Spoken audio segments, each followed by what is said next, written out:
welcome back, everyone, to episode 3 of the Murg Mayhem podcast. As your host, Team Murg. Yesterday, there wasn't a lot of sports news that came up, just regular day in sports, so this episode might be fairly short today. One of the things that happened in MLB yesterday, crazy, Bobby Witt Jr., he's the shortstop for the Kansas City Royals. He got extended today. I believe it was 11 years, probably max extension. It is $288.8 million over the next 11 years. He is very young, very promising star. It's just the Royals are in an AL Central, so there's not a lot of competition there because everyone basically is so bad. To be honest, being very, very truthful here. Their pitching staff needs a lot of work. Their offense is getting a little bit better. Their first baseman, Pasquantino, was injured last year, so there wasn't a lot of power there. They lack veteran leadership. Salvador Perez is the most tenure in their franchise right now. But yeah, he will get paid. Very well deserved. He was an all-star last year. I don't know. He wasn't voted in to be the starter, but he was an all-star for representation for the Royals, and hopefully this year he'll have a bounce back year. He kind of fell off a little bit due to some injuries in the second half, but my bad. Yeah, he will get paid this year. At the start of his deal, he'll only be paying 2, but then it'll go to 7, 13, 19, and then from 2028 to 2034, he'll be getting 30 to 35 million a year.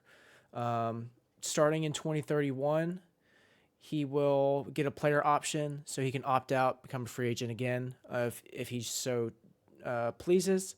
Good for him. The only other shortstop that linked a deal similar to this is Fernando Tatis Jr. He signed 14-year, $340. So he's going to be locked up in St. Louis for the next decade. Over this offseason, they did sign a few people. They got Hunter Renfroe from Los Angeles after free agency. Will Smith, who's a reliever, lefty reliever, who won it with the Astros in 2022 against the Phillies. Michael Wacha, a veteran starting pitcher, and Seth Lugo, who's another pitcher that could go bullpen or starter, whichever one. But like I said, they need veteran leadership. They have done that. Chris Stratton, another guy that pitched for the Mets. He did pitch for them, but he pitched for Toronto last year. But yeah, they like I said, they're getting veteran leadership, which is much needed for that franchise. But as far as being competitive, they're not going to be competitive and going to the playoffs anytime soon. For today, that news happened yesterday. As far as today goes, this recording is being around 1, so since there wasn't any information yesterday prior, I'm getting some news that happened earlier this morning. Like I said in episode 2, Clayton Kershaw was still free at the time. Currently now he is he's likely to be going back to the Dodgers. From Bleacher Report, he is going back. They just need a physical for it to be official. So Kershaw is going back to the Dodgers for his 17th season. Future first ballot Hall of Famer, arguably the best left-handed starting pitcher of all time. You have guys like Tom Glavine, Sandy Koufax, but as far as being dominant in the modern era, I feel like in my opinion, he's the best left-handed starting pitcher. I know you got guys like Randy Johnson, but Randy Johnson, Clayton Kershaw, I feel like are the only argument for that. But in my opinion, I've been watching Clayton Kershaw for forever, and I've only seen highlights of Randy Johnson, but in my generation, Clayton Kershaw is the best starting pitcher that's a lefty. Another guy that got signed by the Braves, Ken Giles. He hasn't been in the league for a while due to injuries, but the last time he did play was with Toronto. He has a triple-digit fastball, pretty good slider. He hasn't been the last time he went to the postseason and actually won the World Series was in 2017 with the Astros. When they use trash cans. Bang it. On the trash can, bang it. On the street light. Bang, bang. But yeah, he got signed to the Braves. The Braves are should have won to the World Series last year. But you got to play the game, and Philly just beat him to the ground. Bryce Harper, Trey Turner, the entire team just whooped him pretty bad, just bent him over and just gave it to him. But yeah, now that Ken Giles is there for bullpen depth, they did sign Chris Sale over for an extension this past offseason too. So as far as lefties, they need a little bit more variety. So me personally, I would put Chris Sale in the bullpen. He's not the starting pitcher he used to be, which comes in time with age and stuff like that. But yeah, he's going to fit the Brave system well. When Ken Giles, his deal is a minor league deal, but he can also go to the majors. If he goes to the majors, he'll sign for $1.75 million. The next move, or the next news that happened in the MLB was the Yankees traded for Caleb Ferguson to the Dodgers. The Dodgers are going to get Matt Gage, who's another left-handed reliever, and Christian Zezueta, who is another pitcher. He's a right-handed pitcher. What do I make of this deal? The Yankees are upgrading their bullpen. Needed a lefty. There's really, it's a good deal for them because he's a good left-handed guy to come out of the pen. But, we'll have to see what happens because the Yankees need results. They can't be the team that, oh my gosh, they're like the Cowboys. Oh, they can go to the World Series. They can go here. They can go here. But past time in records, in past years, they haven't been able to do that. Now in 2017 with Altuve sitting slider, I understand that they should have went to the World Series, but we did not know the Astros were cheating with the camera in center field and trash cans and everything like that. But they strike out way too much. They don't have a consistent hitting approach at the plate. It's all home run. The only guy that is very consistent is Aaron Judge, and that's about it. But they did get Juan Soto. They got Alex Verdugo from Boston, who's a very good defensive outfielder. And last year he did show some signs of what he was doing with the Dodgers offensively. So it's a good. They got pieces. I'm not sure about what they're going to do with starting pitching at all. I hope they do get somebody. I know they got Marcus Stroman during the offseason, but other than that, I don't think they have a good enough starting rotation. Their bullpen before Michael King went down was very, very effective. They were one of the best bullpens, and then when he went down, it just fell apart. But like I said in the last episode, AL East is one of the toughest divisions in all of baseball, if not the toughest in the American League, rivaling the AL West. But we will see what happens this season. Typically, I would have a special segment too in today's episode, but today's episode would have been probably TikTok Tuesday is where I will go on TikTok, see what sports TikToks are on there. I just made the account, so there's not, my algorithm's not very, very good right now. So maybe next week there will be a TikTok Tuesday. I sure hope so. But yeah, so TikTok Tuesday won't happen today. So our next topic is NBA. NFL, they're preparing for the Super Bowl, so nothing's really happening. The only thing that I would even mention today was a clip that I saw on TikTok personally. I saw on TikTok today about Marcus Spears. He's an ESPN analyst for NFL Live First Take with Stephen A. On ESPN, and he mentioned something very appealing for Cowboy fans and just NFL fans alike.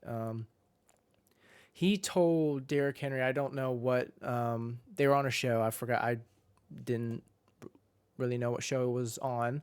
But he told Derrick Henry that if you want to be successful, you need to go to the Cowboys. And, with last offseason NFL, Jerry Jones was like, oh, we're going to run the football. We're going to go back to our roots. We're going to be runners. I mean, this year was not in the regular season. Yeah, I mean, they did it, but Tony Pollard is a speed back. It's not like they were getting a prime Ezekiel Elliott years ago when he would just run over people and be dominant and break tackles. But even with a few years ago when Zeke was still there, they had multiple running backs that they could use at a time. They had him as a power back, and then last year Tony Pollard was the speed back, so they were able to filter in what type of runs they were going to make, what type of backs, what type of play calls they could make. But if they bring Derrick Henry in here, they're getting a top 5 running back in the entire league. You can't stop him. I mean, by force, you have to basically have like 15 guys trying to go and tackle him. He's a big running back too, over 6 foot, monster of a man. If they get him, which I'm not really sure what their cap is going to be like, but if they find the money, I mean, you're going to be able to have that running game that Jerry Jones was talking about. Obviously they need to find, when to do the run, but in games, but that's all due to the playing of the game and everything like that. But if they do get Derrick Henry, it will be big for them because then you can actually be a competitive team. You can have that formation, play action, have him block for you too. But I mean, they Cowboys need some work across the board. You can't just let Green Bay, no disrespect to Green Bay Packers fans or the team, but everybody expected them to lose, and they come into Dallas and just flat out tear them up. So congratulations to them. Plus, with where I am, everyone's a Cowboy fan. I mean, in a way, it's kind of funny to see the Cowboys lose because their fans are like, oh, we're going to go to the Super Bowl. We're going to go. We're the best team. And then every year they just don't show up.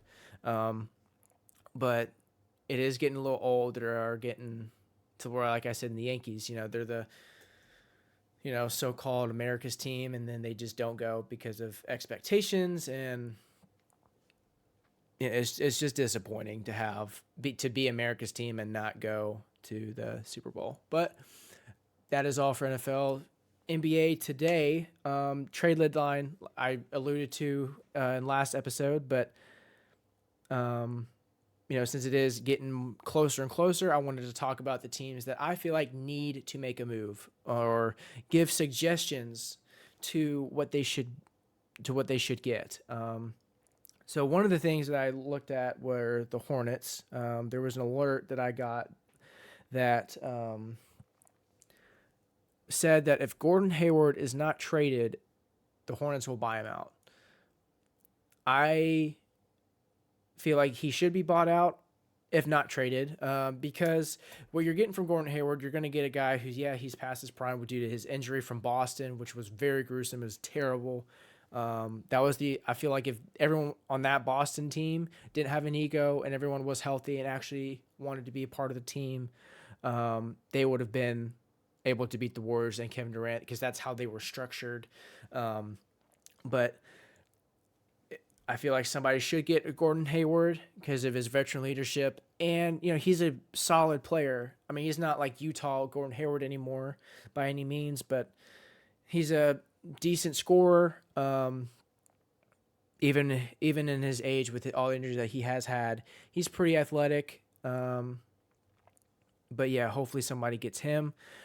Toronto, they need size. One of their players, rookies, actually got injured, so he won't be able to be playing the whole year because of a blood clot. So I hope he gets better. But they need size. Pirtle is their only center, and they have Chris Boucher, but Boucher is a little small. I feel like they need a bigger guy with size.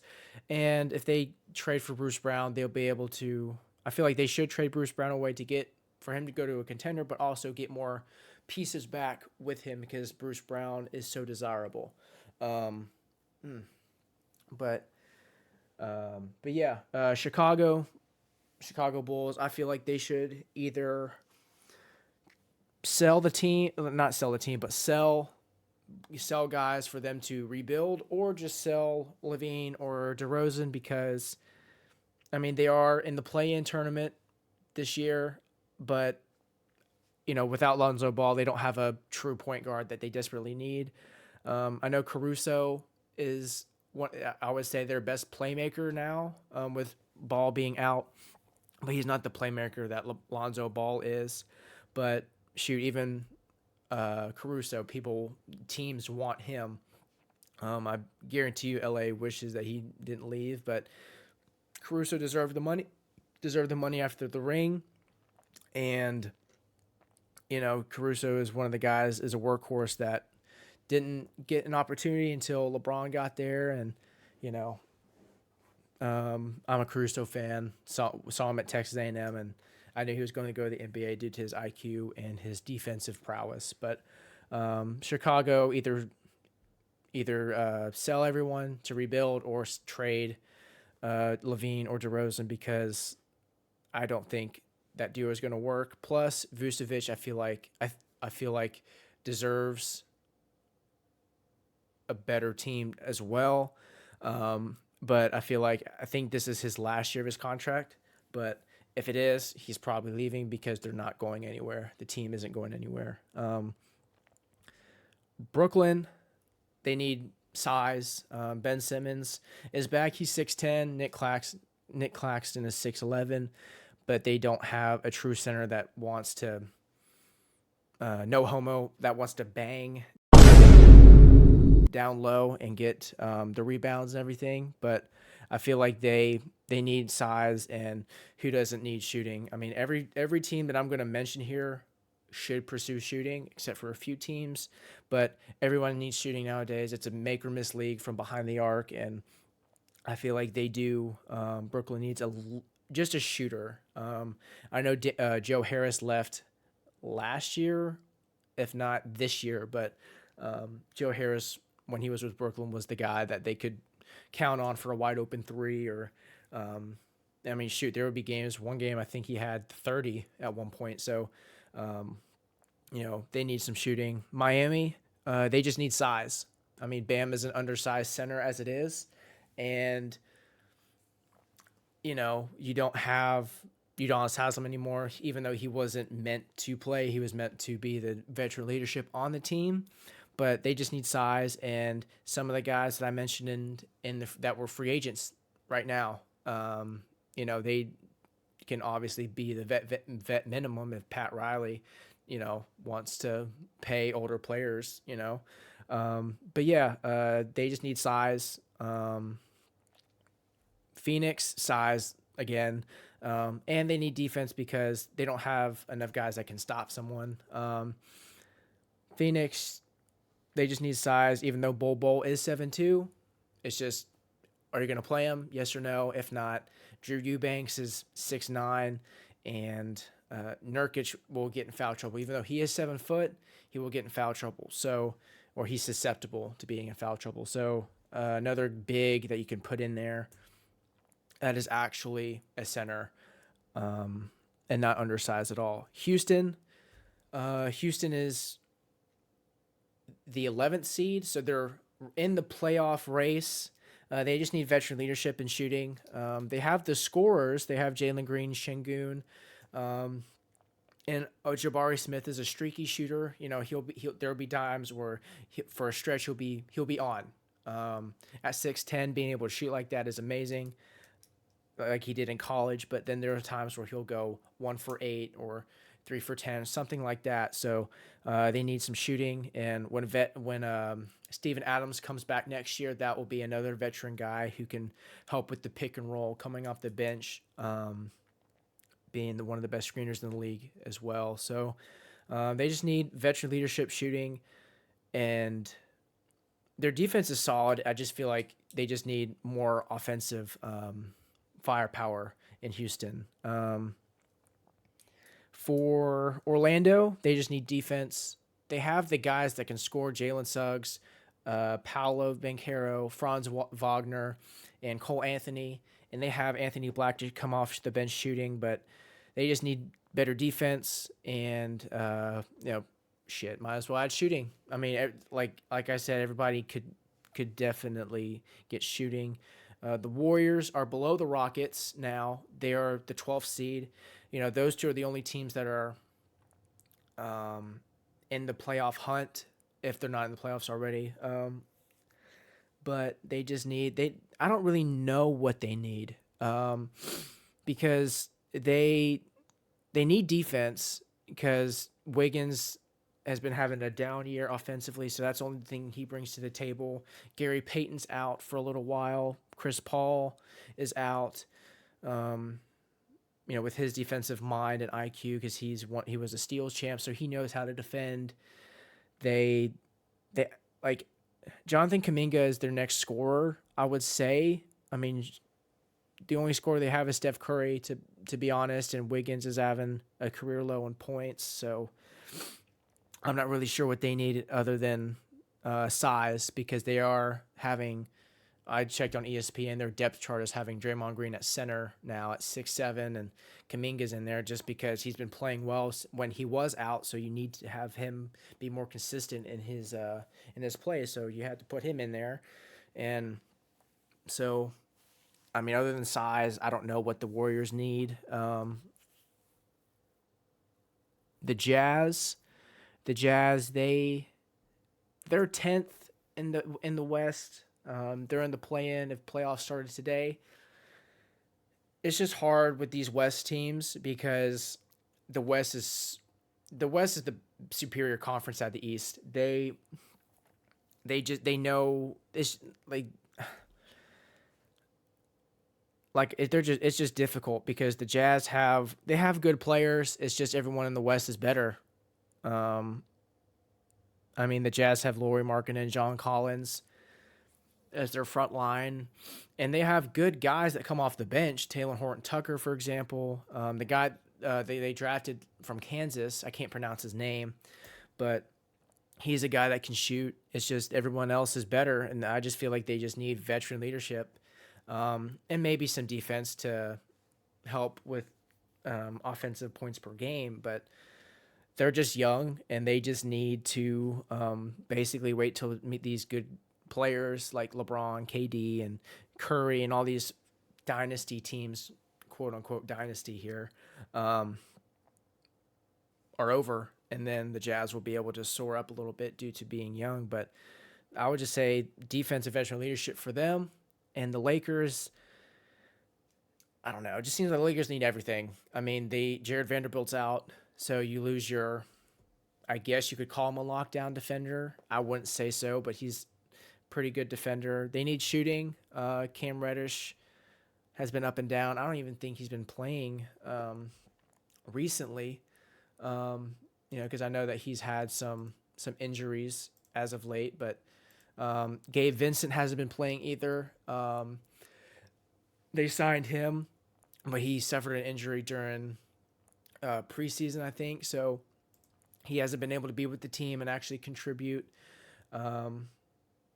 But yeah, I mean, they need shooting. They need defensive stoppers, or not stoppers, but at least guys that can give you good defensive possessions.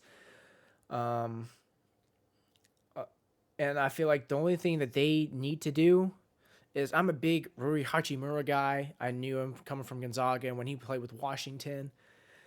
He's typically a sixth man, comes off the bench for him. They played against the Hornets last night, and to be honest, the Lakers should have blown them out of the water. But they're the Lakers. You don't know what you're going to get from them. I mean, AD went crazy with a triple-double. LeBron, 26.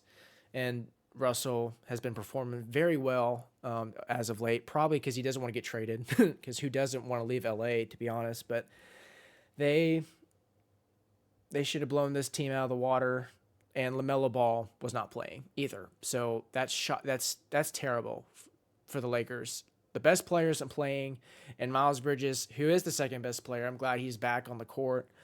Scored 41. He shot the ball well, and Brandon Miller, I just want to give him a round of applause because during the preseason and summer league, he was turning the ball over and looked terrible. He wasn't like, we didn't know how bad he could be based off of that. So I just want to give him a round of applause, give him some flowers, because he has shown the doubters wrong, and I'm glad that he's performing better. Last night he had 33 points, 4 steals, 3 assists. So Michael Jordan said he was just a 3-and-D guy, which he did make 5 out of 11 threes, and he did play good defense. But he might be a 3-and-D guy now, but who knows, in the future he could be that third best player and potentially shot creator when LaMelo comes back for Charlotte. Like I said earlier, Gordon Hayward didn't even play. He wasn't even on the ESPN. When you go in the box score, he wasn't even on the list. So yeah, I feel like he will be bought out, and if not traded already. But updates around the league. Clippers played Atlanta last night. Clippers won by 5. Paul George, 18, Kawhi, 36, and James Harden, vintage James Harden like last night, scored 30, 10 assists, and 8 rebounds. So he was almost a triple-double.